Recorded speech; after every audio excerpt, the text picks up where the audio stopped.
दुनिया में सबसे ई पावन त्योहार छे। राखी के धागा में बहिन के प्यार छे।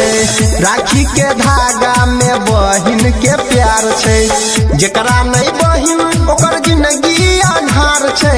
जेकरा नहीं बहिन ओकर जिंदगी अन्हार छे। राखी के धागा में बहिन के प्यार छे। राखी के धागा में बहिन के प्यार छे हो। राखी के धागा में बहिन के प्यार छे।